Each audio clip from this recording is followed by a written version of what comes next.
दो लाइन के आप लोग के बीच में ये लोकगीत का भाव हो कैसे मास्टर?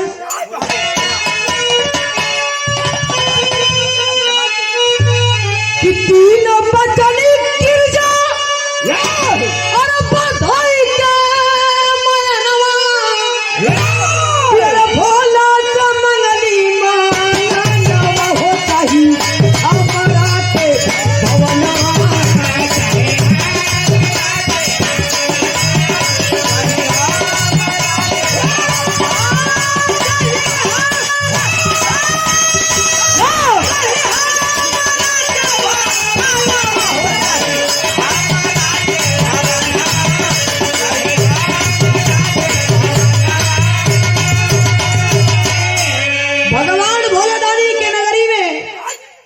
काशी के धरती पर आप लोग महान जैसे भगवान जैसे आप लोग के चरण का दर्शन हुआ।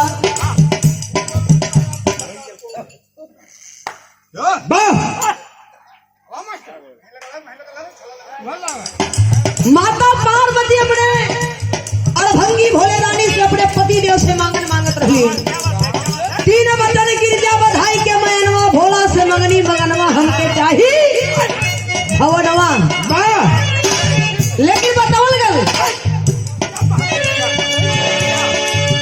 अरे गिरजा के बिल खत्म बिखिल की वजह से कि अरे गिरजा के बिल खत्म बिखिल की वजह से कि अरे पानी के बिन मीन तड़पेला जैसे।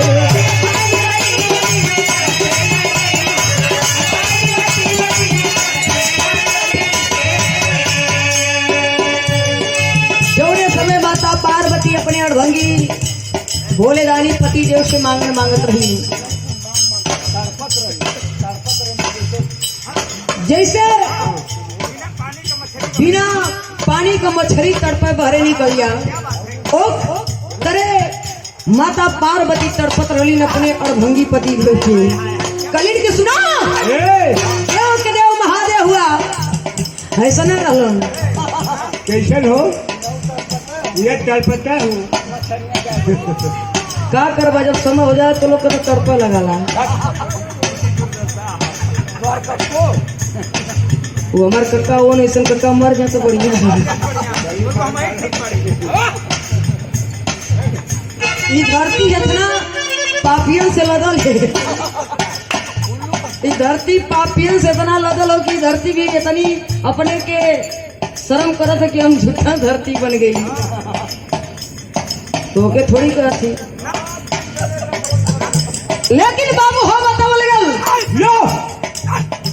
भगवान भोले रानी से जोड़े समय ही बतिया कहत रही हो समय धरती आकाश दोनों हिलत रहे। हमारे गुरु जी आगे बैठल हुए बचपन से सीखले हो बिरहा। हम जब यही बनारस में मैदागिल पर ढेर दिन ना बस एक का दिन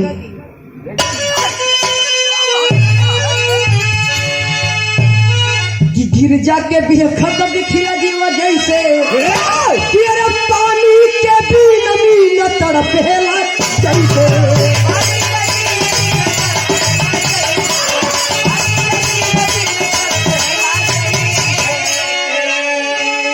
भैसे का पहला गली इंद्र तलवा तेरे दम में डूबल रहता मानव हो चाहिए हमारा के भवनवा।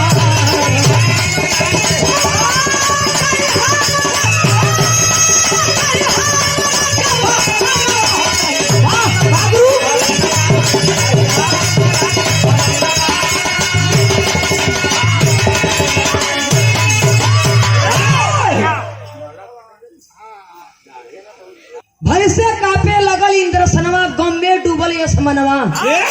धरती आसमान दोनों गम में डूब गल। अब पार्वती का कहती दूसरे भाव में कहले कैसे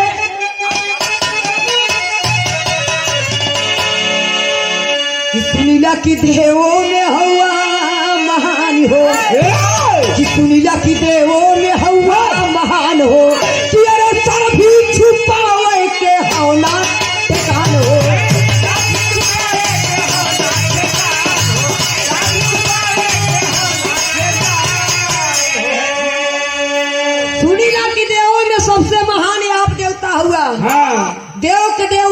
कहाला दुनिया के दाता हुआ, लेकिन ये जौन झोपड़ी बनौले हुआ हाँ ऐसे हमार गुजारा ना होता। ना होई पर्वत पहाड़ पर बतौली कि सुनीला की देवों में हुआ